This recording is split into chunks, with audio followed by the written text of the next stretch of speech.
The International Malcolm X by Lynn Burnett. During the last year of his life, Malcolm X spent 5 months in Africa and the Middle East, and almost another month in Europe. In Africa, he built powerful relationships with anti-colonial resistance leaders and the presidents of new nations emerging from colonialism. In the Middle East, presidents and kings recognized Malcolm as the emerging leader of Islam in the United States and gave him lavish support. In Europe, Malcolm X built relationships with the younger generations of African, Asian, and Middle Eastern leaders who were preparing for their future leadership roles through their studies at Oxford and other elite universities. The story of the International Malcolm X culminates with Malcolm's activities abroad during the last year of his life, and explores why Malcolm thought these travels were necessary for the Black liberation struggle in the United States. However, the roots of Malcolm's internationalism began before his birth. The roots lie in his mother's heritage, with the political organization his parents dedicated their lives to, and with the values and visions Malcolm's parents raised their children with. Malcolm's mother, Louise Langdon, was a light-skinned Afro-Caribbean woman from the small island of Grenada. At the age of 17, she moved to Montreal, Canada, during World War I. Montreal was a day's drive from Harlem, New York, where tens of thousands of other Afro-Caribbeans migrated at this time. In Harlem, they contributed to the formation of a politically radical community that soon became known as the Black capital of the United States. Afro-Caribbean men and women often experienced serious racism in the United States for the first time in their lives. Such treatment stunned and infuriated them. Many of the most militant Black voices from this period came from Afro-Caribbeans, most famously from Marcus Garvey.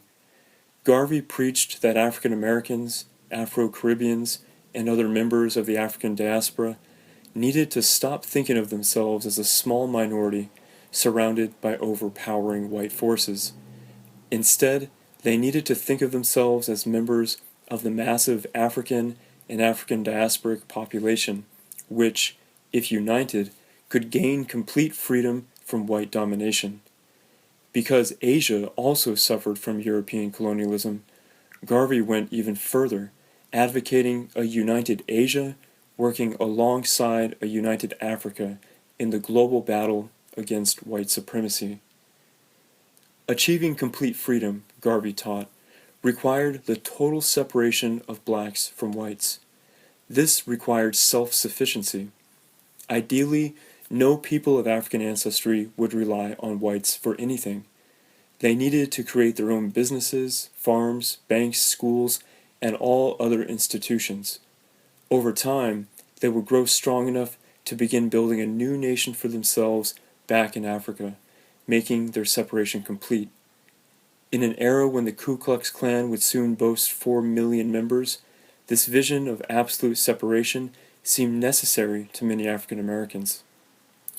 To turn the vision into a reality, Garvey founded the United Negro Improvement Association, which quickly created chapters in cities across the United States and throughout the African diaspora. This was the vision that Malcolm X's mother had dedicated her heart and soul to when she moved to Montreal, and it was through the United Negro Improvement Association that she met Earl Little, who became her husband and Malcolm's father. Earl Little was a skilled carpenter from Georgia, where more blacks were lynched than any state except Mississippi. His skills placed him in economic competition with whites, placing him in constant danger. Tall, dark, muscular, and proud, Earl Little was not the kind of man who allowed himself to be intimidated, no matter what the risks. However, after receiving a number of violent threats, he headed north, to Montreal, where he embraced the vision of Marcus Garvey and began working alongside Louise Langdon to make Garvey's vision a reality. Louise Langdon and Earl Little, drawn together by a shared vision, were married 2 years later. It was 1919, the year of the Red Summer, when race riots in dozens of cities killed hundreds of black people, and many African Americans created the type of self-defense societies Malcolm X would later advocate. Louise and Earl's fierce dedication to Garvey's vision, combined with Louise's excellent writing skills and Earl's ability to speak fearlessly and eloquently, made them excellent candidates for spreading Garvey's message to more dangerous parts of the country where the movement was still unknown. The young couple was asked to start a chapter of Garvey's movement in Nebraska, a state with 45,000 Ku Klux Klan members. The goal was to support a black community that faced constant terror, but because of that terror, few black people in Nebraska were willing to join Garvey's movement. Many feared that Malcolm's parents would do nothing but bring violence to their communities. While Louise was pregnant with Malcolm in the winter of 1925, the Ku Klux Klan visited their house to ask for her husband. Luckily, he was away, traveling on speaking engagements, as his son would later do. The Klan shattered the windows of the house and left. As Malcolm later wrote, they rode off, their torches flaring, as suddenly as they had come. The family moved to Indiana, but the Ku Klux Klan soon forced them to move on. Moving to Michigan, their house was bombed. The fire department never arrived, and detectives refused to investigate the case. Malcolm was 5 years old. Far from crushing their spirits, the terror they faced inspired Louise and Earl Little to work even harder for black liberation. By the time of the bombing, Malcolm's father had begun taking his son to United Negro Improvement Association meetings. These meetings made a great impression on the young Malcolm, who later wrote that, "The meetings always closed with my father saying several times, and the people chanting after him, 'Up, you mighty race, you can accomplish what you will.'" Marcus Garvey's visions of black freedom governed the household. The children learned how to care for themselves so that they would not learn to rely on the unreliable white world, and would grow up to be able to contribute to black independence. Malcolm's older brother Wilfred recalled that, "Our mother used to take us out into the woods and show us different herbs and tell us what they could cure." Each child was given a plot of garden to care for and learned how to grow their own food. The household was filled with a variety of Black American and Caribbean newspapers, and the children were regularly tutored about current events and the history of Africa and the African diaspora. This resilient family, however, was soon broken. One night, Malcolm's father slipped on the trolley tracks and was crushed by a train. His death was almost certainly a murder. Wilfred, his oldest son, began hunting in order to feed the family that had grown to 8 children, and Hilda, Malcolm's 10-year-old sister and the oldest daughter, began taking care of the younger children while their mother worked. However, no amount of hard work was enough to cover their basic needs, and the children sometimes became dizzy from malnourishment. Louise continued to gather the hungry children around the stove each evening, teaching them French and telling them stories of their ancestry. But within a few years, the single mother with 8 hungry children was pushed past her breaking point. She began talking to herself. One day, the police found her walking barefoot through the snow, unsure of who she was. She was declared insane and was institutionalized for the next 24 years. Welfare officials placed the children in different homes. The once strong family had been broken. At Malcolm's new school, he excelled academically, emerging at the top of his class. But when he told his teacher he'd like to become a lawyer to help his mom, the teacher said, "A lawyer? That's no realistic goal for a nigger." Malcolm lost his interest in school and was expelled at the age of 14. Drawn to big city life, jazz music, and dancing, he soon made his way to Harlem and quickly entered the criminal underworld to make ends meet. At the age of 20, Malcolm was arrested for burglary. He would spend 6 years in prison and emerge a transformed man. While he was in prison, Malcolm's brothers and sisters began following a religious organization called the Nation of Islam. The nation was founded by a mysterious figure named W.E.B, who arrived in the black communities of Detroit in 1930. Claiming to be an Arabic man, Farrar traveled from door to door in the African-American community, selling silks and other items. Farard explained to his customers that the silks he sold were the same fabrics they would have worn in their original homeland, where he was from, the Islamic holy city of Mecca. African Americans began to gather around Farard to hear more about their original homeland. Many of these African Americans had recently left the South during the Great Migration, leaving behind their communities, churches, and professions with high hopes of a better life in the North. Instead, they found themselves forced into ghettos filled with a pervasive sense of hopelessness. Farard arrived during the especially difficult times of the Great Depression, and his stories helped hopeless African Americans reinvent themselves and discover a sense of pride. He told them that their language had been Arabic, and that their true religion was Islam. He explained that white people had invented the term Negro to hide the true sacred identity of African Americans, who were descendants of the black tribe of Shabazz, which had been enslaved and taken from Mecca. Because the tribe of Shabazz was both black and from Mecca, which, as part of the Middle East, was part of Asia, Farard taught that African Americans were the descendants of Afro-Asians. Soon, many African Americans in Detroit were taking Farard's advice, abandoning what Farard told them were their slave names, eating in the way he said their ancestors ate, and practicing their original religion of Islam. As Farard's popularity grew, he began speaking to audiences of Marcus Garvey's United Negro Improvement Association, the same organization that Malcolm's parents had dedicated their lives to.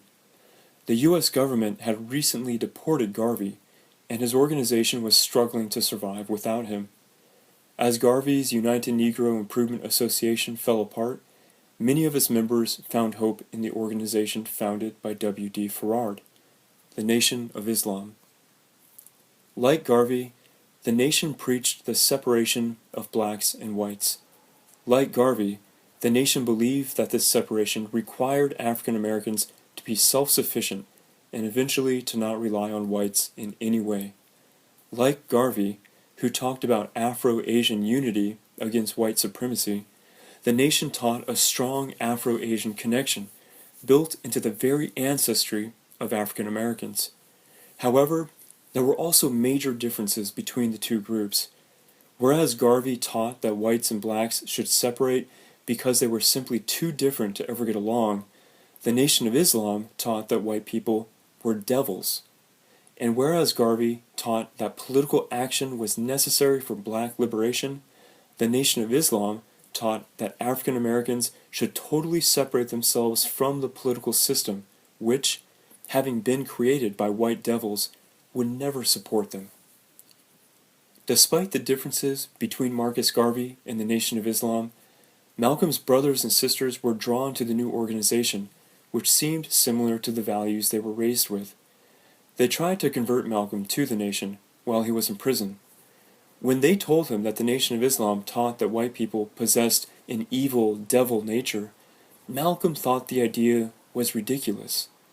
But when he reflected on his family's own experiences, and when he thought of the history of how Europeans colonized and enslaved people wherever they went, Malcolm came to believe that what at first seemed ridiculous might actually be accurate.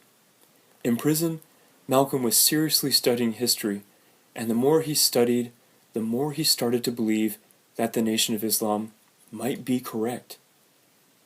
Malcolm wanted to learn more. W.D. Farard had mysteriously disappeared long before the conversion of Malcolm's family, and the Nation of Islam was now led by Farard's top disciple, Elijah Muhammad. Muhammad claimed that Farard had been a human incarnation of Allah, and that he, Muhammad, continued to receive messages directly from God. From prison, Malcolm was soon writing to Elijah Muhammad on a daily basis, and came to believe that Elijah possessed such great wisdom that he truly was a divine being in direct communication with Allah. When Malcolm was released from jail, Muhammad began to personally train him, and Malcolm quickly emerged as a major leader in the Nation of Islam.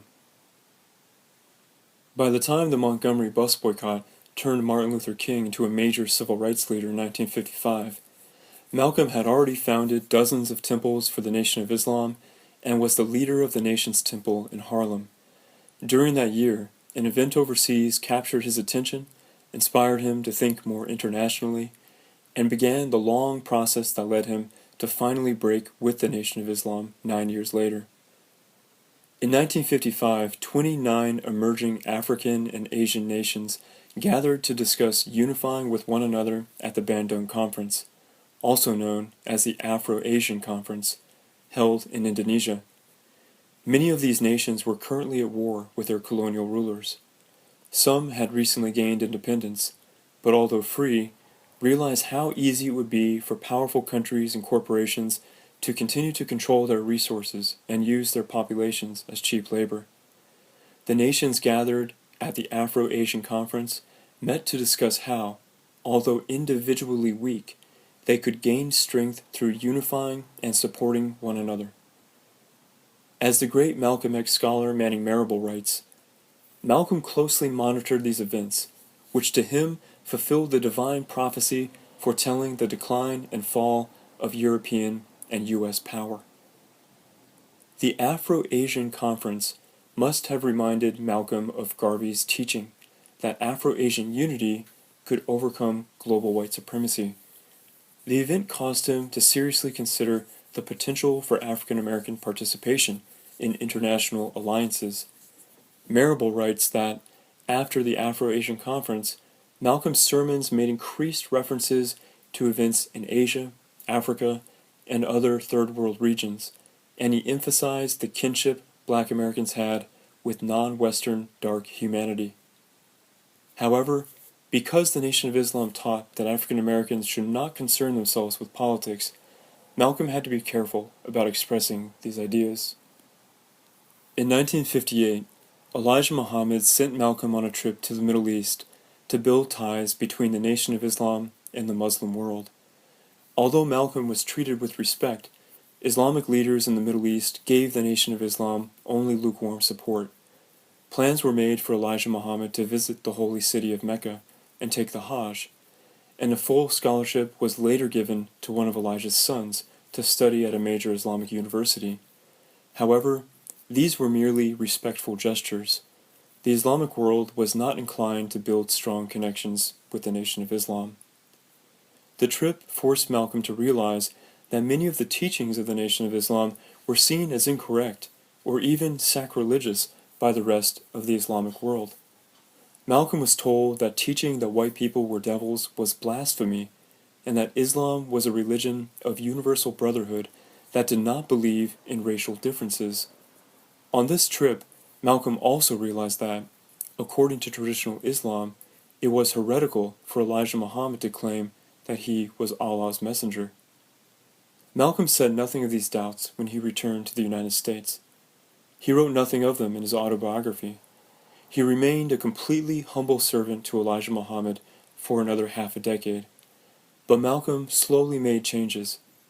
Instead of saying that white people literally were devils, he began to say that they acted like devils.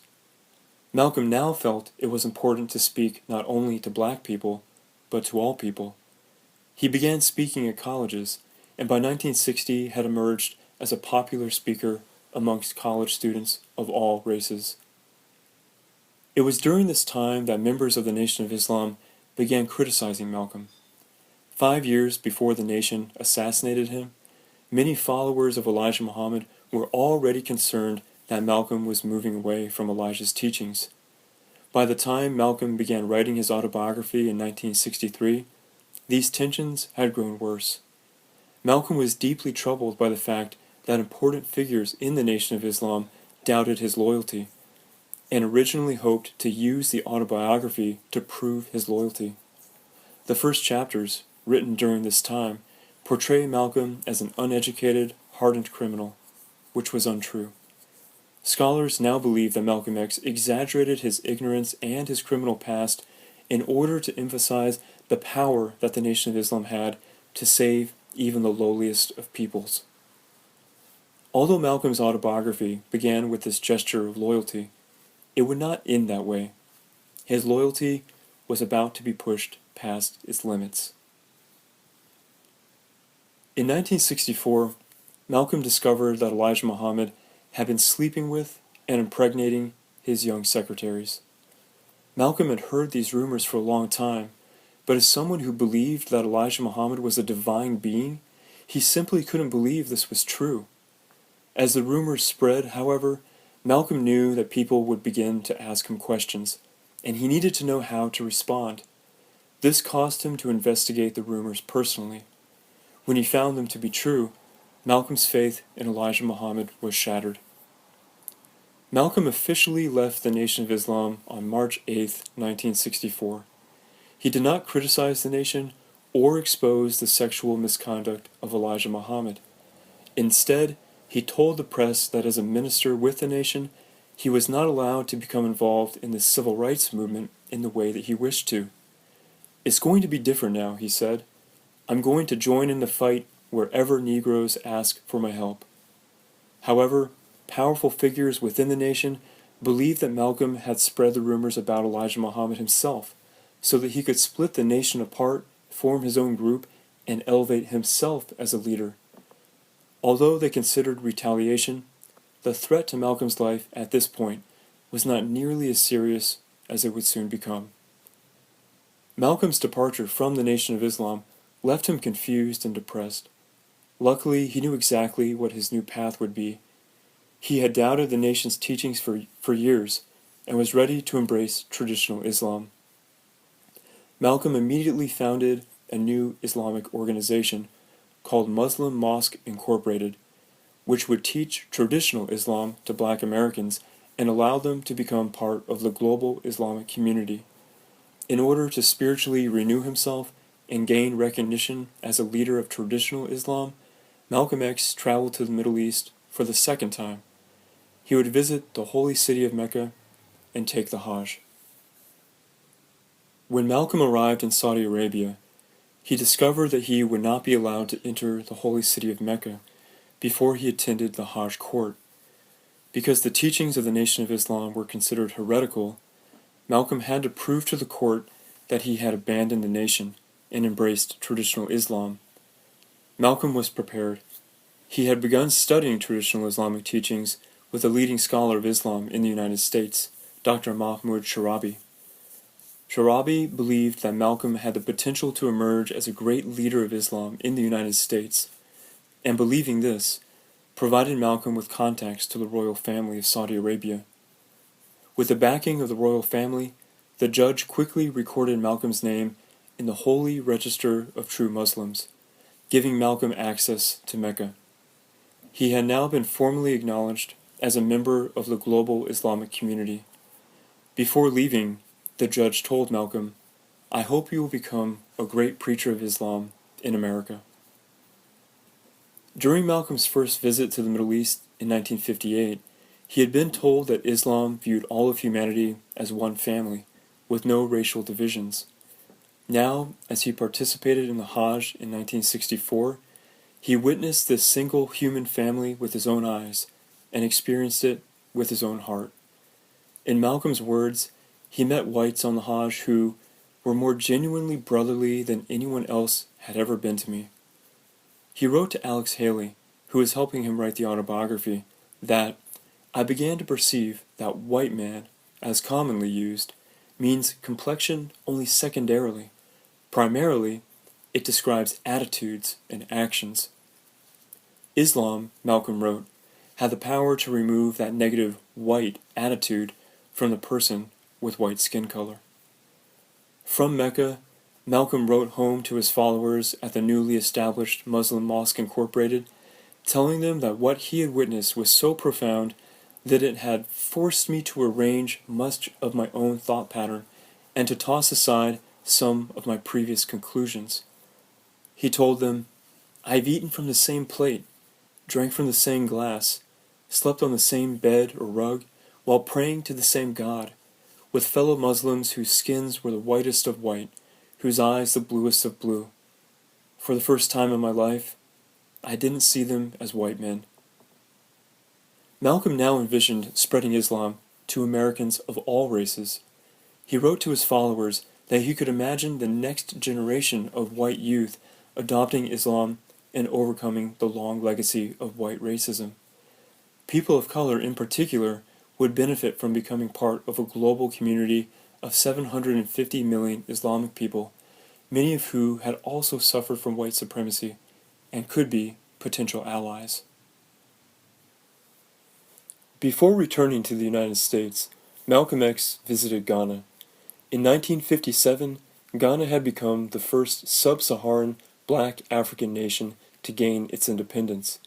Many African Americans grew hopeful that Africa, free from colonial rule, would once again become a proud land.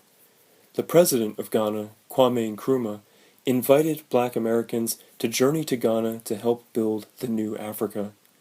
Over 300 joined, including Maya Angelou and Richard Wright, two of the greatest African American novelists, Pauli Murray, one of the first black American activists to put Gandhi's teachings into action, and Julian Mayfield, who had been forced into exile after creating armed self-defense societies to fight the Ku Klux Klan.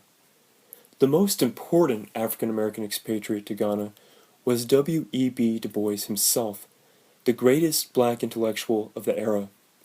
Although scorned in the United States as a communist, Du Bois was an international hero, known as the father of Pan-Africanism and hailed as the leader of global unity against white supremacy. President Kwame Nkrumah was a great admirer of Du Bois, and was so close to Du Bois's wife, Shirley Graham, that he called her mother. Although Du Bois had died shortly before Malcolm arrived in Ghana, Shirley Graham took Malcolm under her wing and introduced him to President Nkrumah. Like W.E.B. Du Bois and Shirley Graham, the president of Ghana believed that any single African nation emerging from colonialism would be weak and easily exploited. African unity was necessary for African success. While Malcolm had been raised with a vision of African unity, these leaders in Ghana provided Malcolm with a new idea of what Africa needed to unify against: the economic system of capitalism.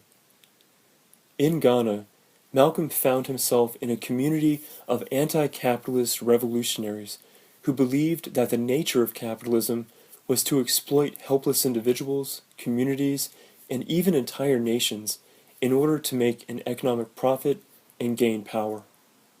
They believed that without a combination of unity and socialist laws to prevent the accumulation of wealth in the hands of a few, it would be easy for large corporations to gain control of the resources of Africa. If this happened, the continent would simply move from an old colonialism, in which Africa was controlled by European governments and military forces, to a new colonialism, in which Africa was controlled by massive foreign corporations, often with the unspoken support of Europe or the United States.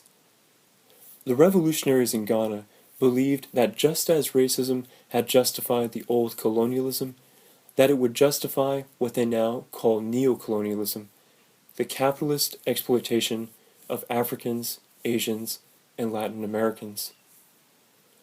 In the words of historian Manning Marable, when Malcolm returned to the United States, for the first time he publicly made the connection between racial oppression and capitalism, saying, "It's impossible for a white person to believe in capitalism and not believe in racism."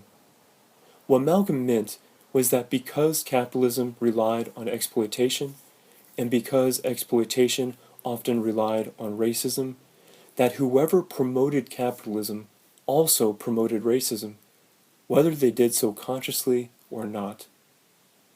This new perspective led Malcolm to claim, in his own words, that the capitalist system in this country cannot produce freedom for an Afro-American. This was exactly the opposite of what he had previously believed. Influenced by Marcus Garvey's and Elijah Muhammad's teachings, Malcolm had believed that black liberation depended on black capitalism, on the development of black businesses and institutions. In Ghana, Malcolm began to think that people of color could not gain their freedom through participating more effectively in an economic system that, in Malcolm's view, literally depended on racial exploitation.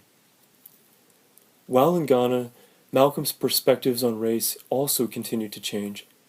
In Ghana, African revolutionaries worked alongside European, Asian, and Latin American revolutionaries, all fighting against neocolonialism and for a united Africa. Some of Kwame Nkrumah's most trusted advisors were white people. The revolutionaries who Malcolm so admired considered his previous anti-white beliefs to be politically immature. What mattered to them was not race, but a shared vision and a willingness to fight for it. Whereas in Mecca, Malcolm had witnessed the racially unifying power of religion, in Ghana, he witnessed the racially unifying power of shared political beliefs. In Mecca, he had prayed with whites. In Ghana, he saw the possibility of fighting for freedom alongside them. Malcolm's time in Ghana also helped him evolve his understanding of gender. For his entire adult life, he had believed in the Nation of Islam's teaching that women were subordinate to men, and that their role was primarily to raise children and take care of the home.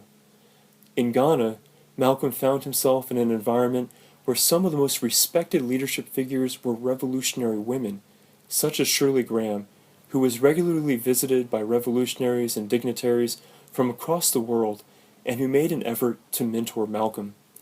When he returned to the United States, Malcolm made sure that women had leadership positions in the political organization he founded.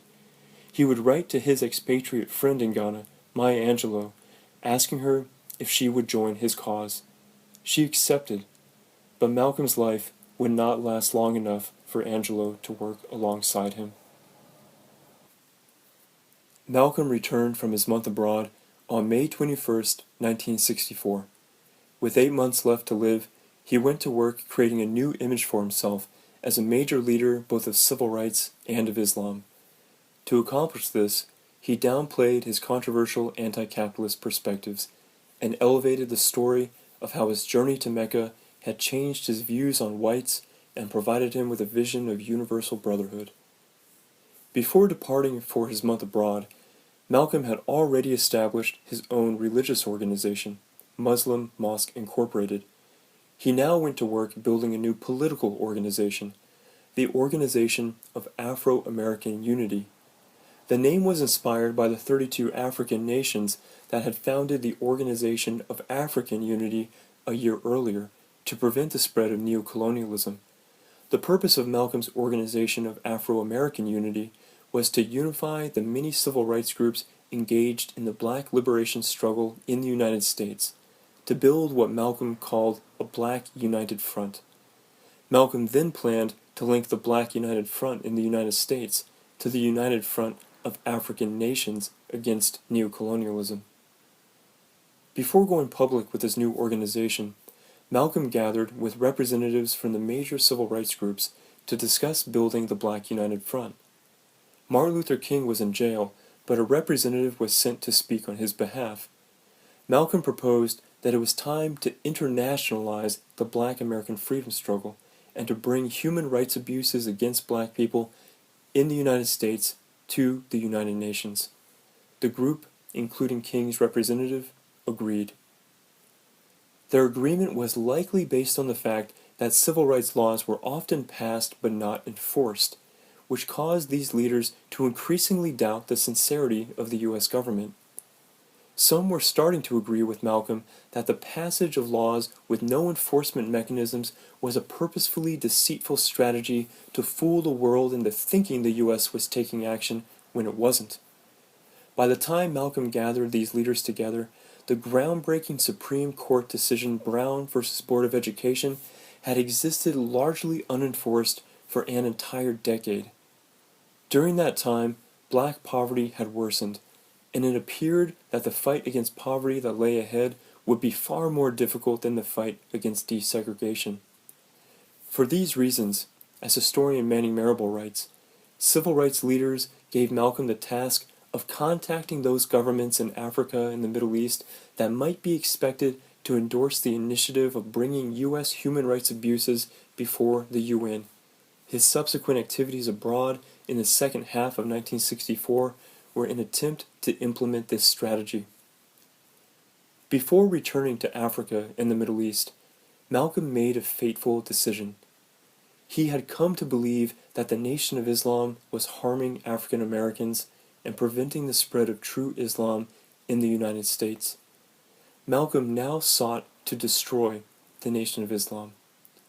Aware that he was placing his life in danger, he made several major talk show appearances and told the story of the sexual misconduct of Elijah Muhammad. He then returned to Africa and the Middle East, this time not for 1 month, but for 5. His 5 months away probably allowed him to live 5 months longer. Malcolm's epiphany at Mecca and his commitment to the struggle against neocolonialism made him a hero in Africa and the Middle East. Arriving in Cairo, the Egyptian government placed him in a luxury suite as a guest of the state. His travel expenses for the entire 5 months were paid for by the Supreme Council on Islamic Affairs, which held a massive reception for Malcolm and awarded his new organization 20 scholarships to El Azhar University, one of the greatest centers of Islamic learning in the world. With the 20 scholarships, Malcolm could provide the leaders of his new Muslim Mosque Incorporated with the best Islamic education possible. Perhaps even more importantly, these scholarships would mean that Malcolm would have 20 of his most trusted people living deep in the heart of the Middle East, where they could build diplomatic ties and strong connections to the world of Islam. The message was clear. The Supreme Council on Islamic Affairs wanted to establish Malcolm X as the leader of Islam in the United States. From Egypt, Malcolm traveled to Saudi Arabia. As in Egypt, he was a guest of the state with all expenses paid for. Here, Malcolm X was named the World Islamic League's representative in the United States. The League granted Malcolm's Muslim Mosque Incorporated 15 additional scholarships to the Islamic University of Medina, the second holiest city of Islam. Malcolm also met with Saudi officials to discuss the funding of a mosque to be built in Harlem. In Cairo, Malcolm attended the Organization of African Unity Conference and urged African leaders to go to the United Nations and accuse the U.S. of human rights abuses. Malcolm argued that if they were willing to go before the United Nations and describe the racist practices of whites in South Africa as human rights abuses, they should be willing to do the same for the United States. While many African leaders privately agreed, the Organization of African Unity rejected Malcolm's proposal. Condemning South Africa was one thing. Condemning the most powerful nation on the planet was another. The emerging African nations could not risk turning the United States into an enemy. Of course, Malcolm didn't give up easily. Believing that he could convince African leaders if he could talk with them in more private settings, Malcolm spent months traveling across Africa. In mid-October, he finally found success. Following a speech before the Kenyan parliament, the parliament voted to support Malcolm's human rights proposal. This was all Malcolm needed. If only one leader from one nation accused the United States of human rights abuses at the United Nations, the United Nations as a whole could be forced to take up the debate. Malcolm had taken a major step towards internationalizing the civil rights movement. Each step Malcolm took, however, placed his life in greater danger. His steps forward as an Islamic leader caused the Nation of Islam to believe that Malcolm was now truly in a position to destroy them.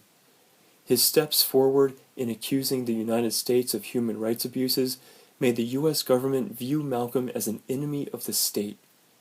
When members of the Nation of Islam assassinated Malcolm, police forces knew in advance. When that day came, the police who were usually stationed at Malcolm's events were absent. In December of 1964, Malcolm X was in England, speaking before the most prestigious debating society in the world, the Oxford Union. He had chosen to speak to an English audience for specific reasons. Despite the changes Malcolm had gone through, The media in the United States continued to portray him as a violent, racist extremist, which made it difficult for Malcolm to recruit members and raise money for his new organizations. In the words of historian Stephen Tuck, the Oxford Union debate appealed to Malcolm for the prestige and legitimacy it would confer on him and his cause. Unlike the U.S. media, which aired only the most controversial portions of Malcolm's speeches, the BBC promised to air the entire speech live. Remaking his image was only part of Malcolm's reason for going to England. The future leaders of England's ex-colonies were trained at elite universities, such as Oxford, and Malcolm sought to build relationships with these future leaders of Africa and Asia, who could potentially become future allies in the struggle against neocolonialism. Malcolm also sought to build relationships with the common people who had moved to England from the old colonies. Whereas Malcolm viewed the future leaders studying at Oxford as potential allies fighting neocolonialism back in their homelands, he viewed the ex-colonized people living within England, and within France as well, as a potential internal resistance force that could fight neocolonialism from the inside. Malcolm admired the way that Africans, Afro-Caribbeans, and Asians worked together in England to solve the common problem of racism. Returning home, he told his followers that they could accomplish much more if all people of color worked together. Although Malcolm did not allow whites to join his organization of Afro-American unity, out of his belief that whites often came to dominate the organizations they joined, the organization welcomed all people of color. Malcolm would die in the arms of one of his Japanese members, Yuri Kochiyama, whose family had been forced into internment camps during World War II and who worked with atomic bomb survivors. Less than 2 weeks before his death, Malcolm returned to England. Days before speaking at the London School of Economics, he fell sick with the flu. The sickness, however, was a blessing in disguise. Malcolm had been through many changes in the past year, and the sickness gave him much needed space for reflection. He had recently secured the release of his mother, who had been institutionalized for 24 years. When his Afro-Caribbean friend Jan Caro came to visit him, it became an opportunity for Malcolm to reflect on his own Afro-Caribbean ancestry. Malcolm told Jan, "After my father was murdered, she had 9 mouths to feed, and she had to do it all by herself. It's only now that I can understand what a terrible life she lived. We all had to pitch in, but she did most of the toiling, night and day and night. I used to daydream that when I grew up I'd become a lawyer and give her all the things she never had. And now I realize too that seeing her slaving day after day, I began to hate the system that made her life one of endless drudgery." Jan asked Malcolm if it was true that he had in fact changed. And Malcolm replied, "No.